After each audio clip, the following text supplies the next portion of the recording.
Without any further ado, I would like to invite one and only Mr. Biren Gandhi on stage.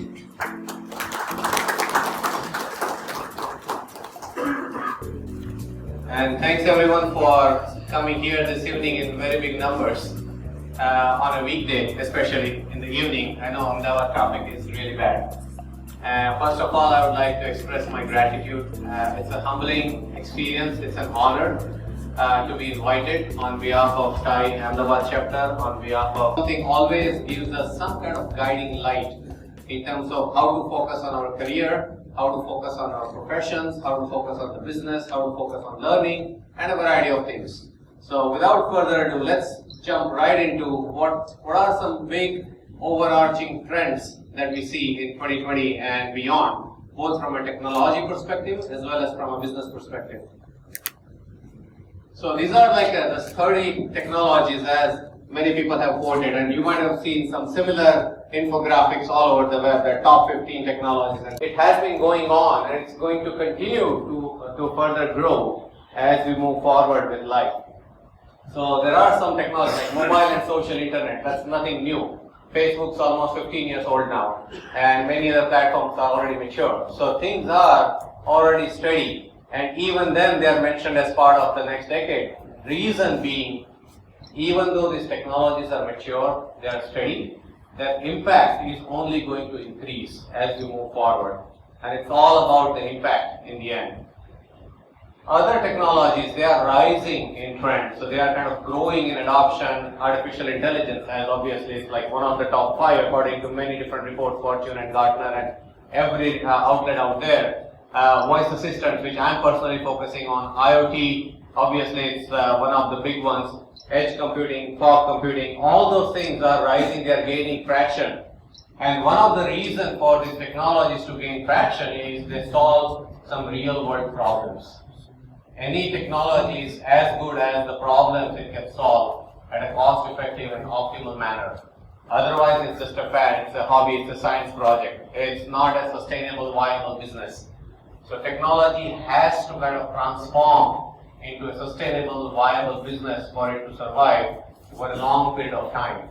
And there are some attributes, we'll touch upon some of them.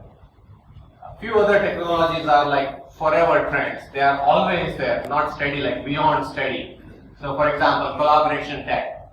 You have to collaborate. I mean, it's a no-brainer. In today's world, whenever like even technological evolution started, we are all doing like emails and meetings and conference calls and team meetings and a lot of other things. Like every single outlet out there is a form of collaboration, whether it's in-person collaboration or remote collaboration. So those are pretty obvious, like human-computer interface. In order to access any computing interface, computing system, you need some interaction points with human users or human stakeholders. So those human-computer interactions, HCI, is like they are forever. Cybersecurity has been important technology, but it is gaining more and more visibility because of all the hacks that are happening more in recent times. So same way, it's like a bunch of different technologies. Like some of them are like laughable, especially the last one.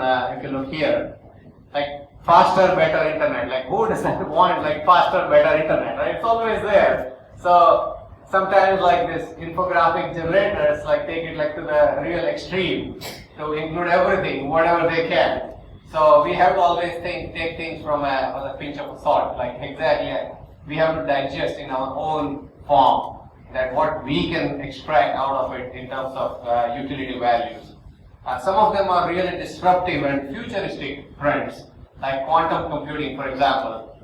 Recently, you might have heard Google. There was a Google announcement that they shattered all the records of quantum computing, and some people are afraid that all the SHA-256 and those algorithms for cryptography will be cracked with quantum computing power. Just brute force approach. Previously, what used to take some 10,000 years to compute, Google quantum computing can do it in less than 30 minutes. So 10,000 years of traditional compute with full data center, not just one computer, versus 30 minutes of compute. So that's the kind of exponential jump this quantum computing has made. So all the DNA cloning technologies like CRISPR, the gene cloning technology. Those things are really futuristic, but they are already happening today as we speak. They are rapidly being developed, and some of them are ethically, morally challenging and questionable, but some countries in the world are just going crazy after those technologies, forgetting all the ethics and morals behind those technologies, like human cloning, for example, or designer babies, creating kids with certain desirable qualities like skin color and the IQ is that, and all those attributes you can pick and choose like a menu in a restaurant and then create a baby with those attributes. Like China has been doing that for a while now. So man is kind of toying with nature in some cases. So there are different questions of morals and ethics, but beyond that, nonetheless, those technologies do exist. But to sum up everything, like no matter this 30 list or 50 list or anything, it's as of now visibility into the future. As of this instance, last year we had a similar talk hosted by KCS on some of these technologies, but if we look back, people are going crazy after creating multiple things, and this was a funny cartoon I found out, like all kind of KPIs, key performance indicators, they developed, and somebody's asking like, what is that last one, the bottom last, the declining one? And it says it's ability to understand all these metrics. So you can go crazy after metrics and technologies, but without knowing the real purpose, the real value behind those technologies. So let's go back and connect some dots from last year. If some of you were here last year during a similar session hosted by KCS, where I had presented like what are the common elements in some of these 18 technologies, and this is just a recap or a summary of those. So iPad and Chrome browser and Snapchat and Spotify, Airbnb, Uber, Lyft, GPS, Pinterest, LTE, Slack, WhatsApp, all those technologies are listed here. And the common theme among all of them, we all are aware of those technologies, but the common theme in all of them were none of these technologies existed 10 years back. None of them were around just 10 years back, before a decade.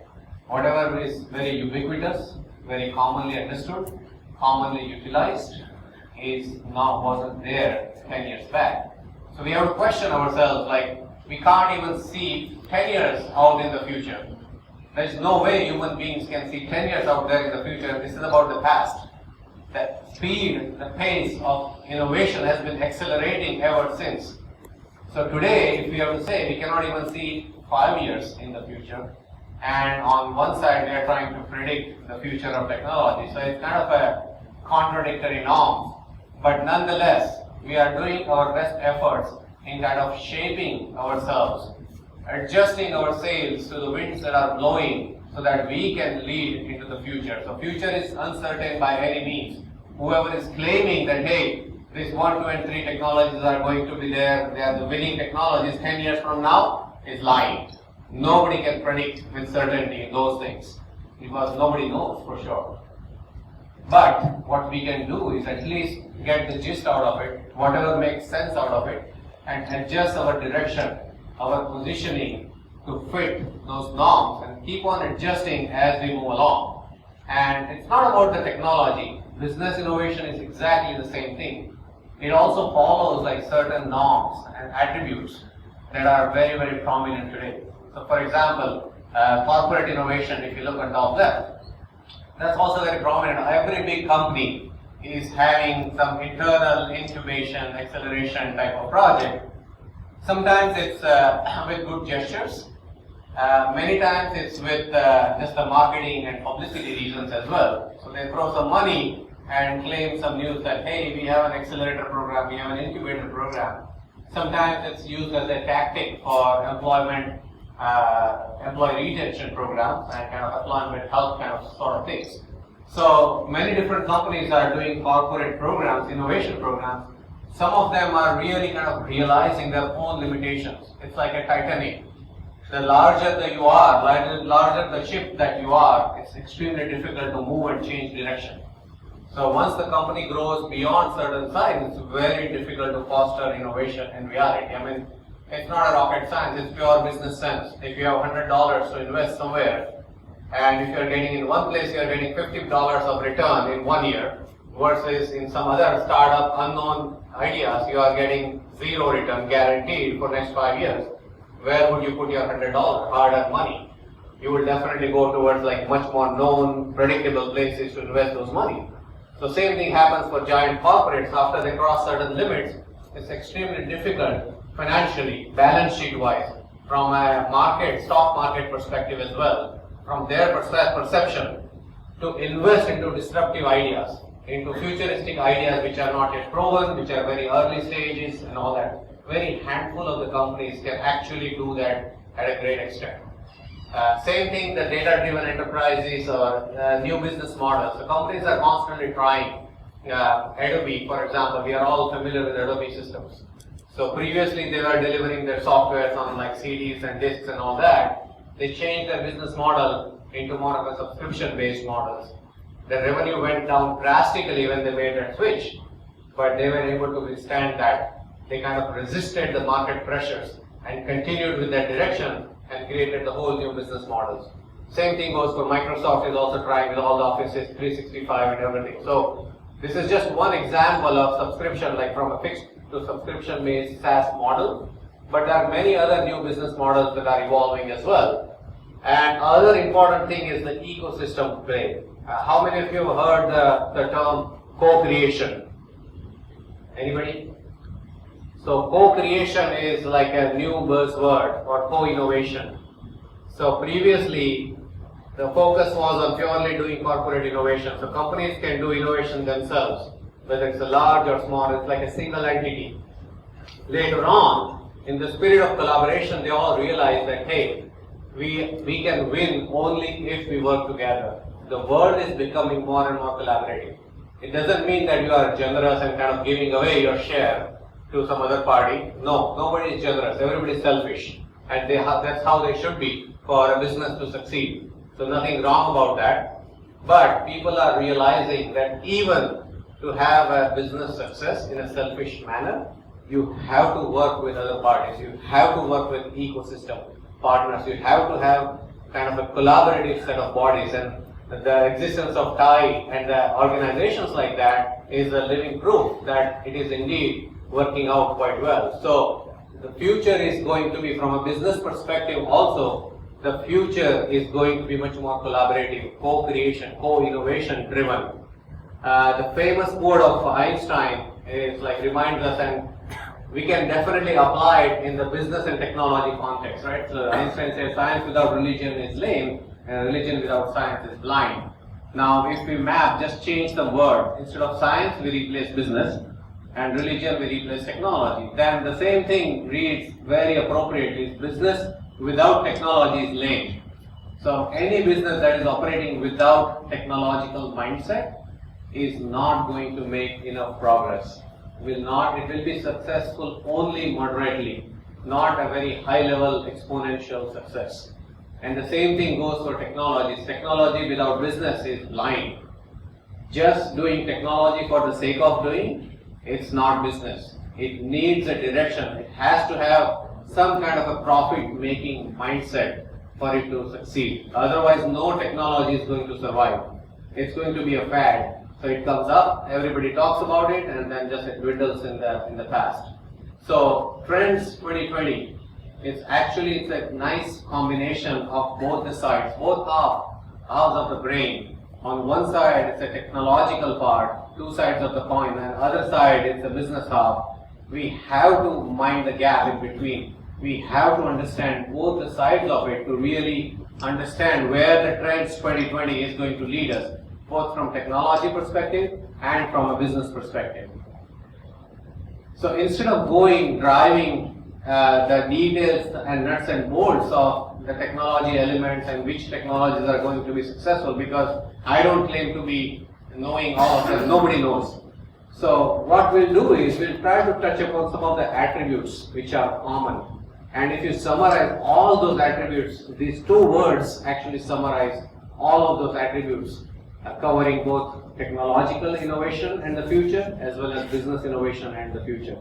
So one part is experiences. It's not the number of years of experience you have on the job or the career. Experiences are like more of a human experiences. As a human being, what do you experience throughout your life, throughout your day, throughout your week? And second element is the mindset. What do you think internally?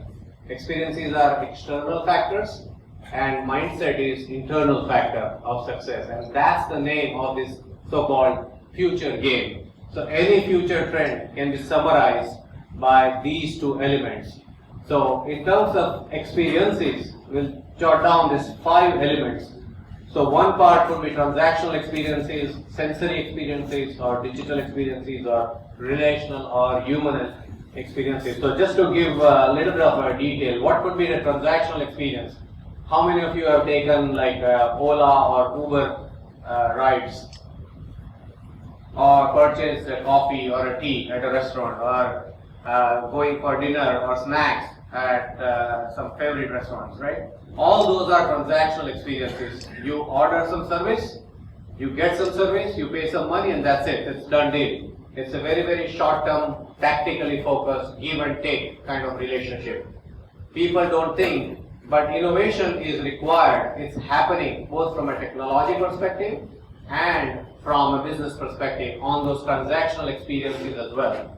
So a few years back when there was no Uber, how did we do in terms of transportation? Or even Jugnu for auto rickshaws, it wasn't there, then how did we do on transportation? Or no digital experiences like for the train timetable or railway booking online, nothing was there, but this transactional experiences or Zomato, right? When you're hungry. So on-demand experiences, on-demand transactional experiences, they fulfill a need, and a specific need. So they are also necessary from a technological and business innovation perspective. They provide a lot of opportunities. Second part is all the sensory experiences. So most popularly, it's like anything to do with our senses, human senses. So gaming definitely comes to mind, or VR, virtual reality, augmented reality, or mixed reality, or voice-based interfaces like human natural voice-based, like you can Alexa or Siri or anything like that. You can basically command the system and system behaves. All you need to know is what you want, the intent. You don't need to know how things need to be done. Previously, it was the how world. You have to know the exact steps. Like you have to open the app, you have to click on one part, you have to press that button, and then you get the connectivity or whatever. The world is transforming from how to just what part. All you need to do is like say, I need to do this, and system itself figures out what exactly or how exactly execute your order. So the world is changing in the sensory side of innovation as well. The experiences on the sensory side, they are also generating lots of technological and business innovation. The third element is of digital experiences. So all of us are now experiencing all the paperless transactions, right? All everything like e-file, e-governance, e-something, e-that thing. Anything you put an e in front of something, it becomes more or less a digital kind of an experience.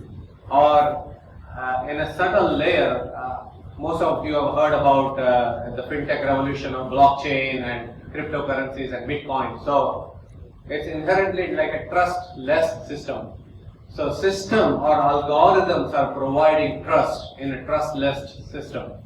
So that's the beauty of this digital interfaces, digital experiences, that even though you do not trust the other party, you trust the system as a whole. And that has been true for government for many, many years, right? Would you trust a single corrupt politician that you know of that, hey, this guy is not good? You would not trust that single politician individually, but government as a whole, you have to trust. You have to believe, you have to kind of fall within the regulations and norms of the government as a system. So you may not trust the individual entity, but you trust the entire system collectively. So that is the meaning of these trustless digital systems that are giving birth to many, many different technology and business opportunities. Relational experiences, that's the kind of fourth term, which is more on the learning based. When we know somebody we are doing business with last, like let's say 20 years, 30 years, 40 years, We know the likes and dislikes of that person, that entity, that firm, whatever that is. It's a learning based system. So AI is trying to replicate that in the technology world. But the humans have been practicing that all lifelong. So it's a very, very strategic, long-term focused system. So whenever you want to invent something new, and in this domain, the relational domain, focus on how can it add long-term strategic value from a technology perspective or from a business perspective. And the final element is the human part of experiences. Ultimately, all the systems, whether it's AI or digital transformation or anything, it is meant for the human life change, human conveniences, human experiences. So how can you attach some emotional value to whatever you are developing, whatever idea you have, in terms of like, hey, this is idea one, I want to appeal to this emotional human angle of the society. How can you make it more fulfilling and more satisfying for people? So for example, people used to donate to charities of their choice many times in the past, but nowadays there are some platforms which make you kind of distribute your giving. You can pick and choose different charitable outlets. So you can compare and contrast that, hey, this is the place I want to give, this is the place I want to give X, and that is the place I want to give Y. So that's a great way of touching that human satisfaction by giving. So that itself could be good innovation. So in terms of experiences, we have these various domains. And the second aspect is of the mindset, which is more internal. So many times we make the mistake, and unfortunately, India is still coming out of that short-termism mindset. So we need to develop as we move forward into the future, as we are trying to lead the future, we need to develop this like 2% mindset versus the 98% of the population, which is like always in the comfort zone, short term, more of a tactical thinking, what's in it for me. Just to give an example, startups in US, one of the reasons they are very successful is they can attract talent for equity. People who are joining startups in the founding roles, sometimes they do not get paid, no salary, cash, zero cash, but they get like some X million dollars of stock, shares of the company. And they believe, they have faith in the team, in the solution, in the product, in the technology that startup is building. And they have a long-term vision, the strategic plan that, hey, let me give 2 years, let me invest 2 years into the startup. And then if things don't work out, it's okay, at least I'll get some great lessons and messages to learn and move on. Versus in India, whenever we try to do that, approach that, first question people ask is like, okay, what's in it for me? How much cash are you going to give me? I don't care about stock options. What is my monthly salary? If somebody is giving me 5,000 more, people jump ship. For 10,000 more, they jump ship. They change jobs very easily. And I'm not saying it's wrong, but there has to be a strategic long-term thinking. Continuously having this short-term kind of jumpy thinking, it will not build a strategic career profile or profession or business for us. So we need to develop this 2% kind of mindset, embracing this like unknown part, kind of accepting the change, that things are not going to be in your comfort zones anymore. You will have to suffer also for a while, but focus on the passion to build something out of the bounds. As I was just talking to the gentleman here in the first row, even after retiring, he is learning, he is doing online courses and certifications. That shows the passion. Like he doesn't need to do that, but he is learning and kind of grading himself, giving the test and earning the numbers and marks and certifications even after retiring comfortably. He doesn't need to do that. But that shows the passion that one has in doing something which is beyond money. So think beyond money always. Like, hey, what's in it beyond money that I can contribute, I can somehow develop? Because it's a nice part I saw somewhere. It's whenever you ask this question to any audience, like who wants change? Everybody raises their hands. Yes, this system is bad, that system is bad. Who wants change? And when you ask the other question, who wants to change themselves? Everybody puts their hands down. Oh, nobody wants to change, but everybody wants change. Well, there's a subtle difference, but that's the kind of a mindset game that we need to overcome. That if we want change, we must be willing to change ourselves. Change does not happen without us changing first. Change is just a collective system. Again, remembering Einstein once more, the very big definition, very popular definition of insanity is given doing the same thing over and over again and expecting different results. It's not going to work that way. Whatever you put in the system, it's going to generate the exact same result. So same old thinking is going to generate same old results. And again, this is a cyclical process. It's not going to change anything. So we need to change our mindset. Experiences we need to focus externally. Mindset we need to focus internally within ourselves. That how can we change ourselves? And we need to move fast in order to do that. We are just like, okay, if we are in a comfort zone, in a complacency mode, then things are not going to change for us. Everybody has like some prime time years of their lives. You need to make the best use of that. And I love this quote from Martin Luther King Jr. It's like, if you cannot fly, try to fly. If you cannot fly, then run. If you can't run, then walk. If you cannot walk, then crawl. But whatever you do, you keep moving forward. Just do whatever little you can, but keep moving forward. Change that mindset, because plan is like always straightforward. You'll have, okay, start, destination, everything is nice and cool, smooth ride, but nothing is easy if you see. It's always, life is made up of ups and downs. But remember this powerful formula.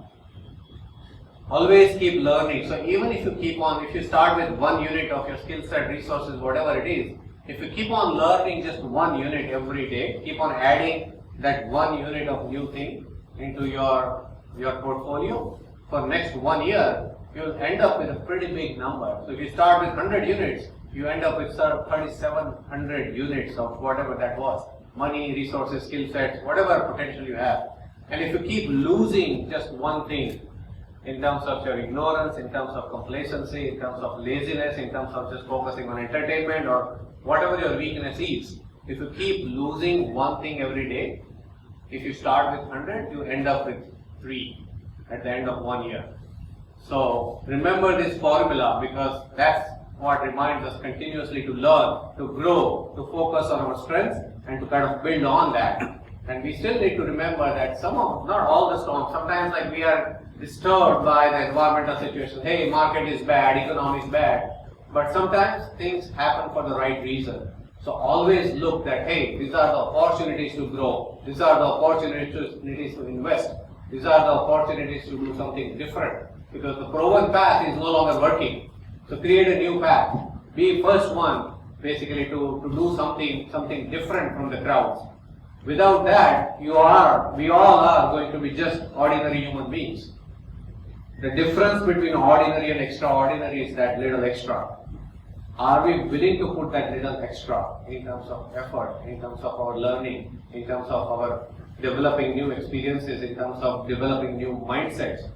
Because that's what we need to ask at the end of the day as we are going into 2020, that hey, are we really ready to transform ourselves, not anybody else? Are we ready to transform ourselves? Why ourselves? I should ask myself the same singular question. Am I ready to transform myself? Because at the end of the day, I am responsible for my life. Every single individual is responsible for his or her own life. So am I ready to transform myself? Am I ready to really grow? Am I committed to really lead in 2020? Am I ready to fulfill my vision in 2020? And that's the question we all should be living today with. That hey, even after we learn a lot of like trends and businesses and technologies, what's in it for me? We need to be super selfish in the end. And okay, how can I take whatever messages are given, whatever learning I have had today, how can I grow in my own life?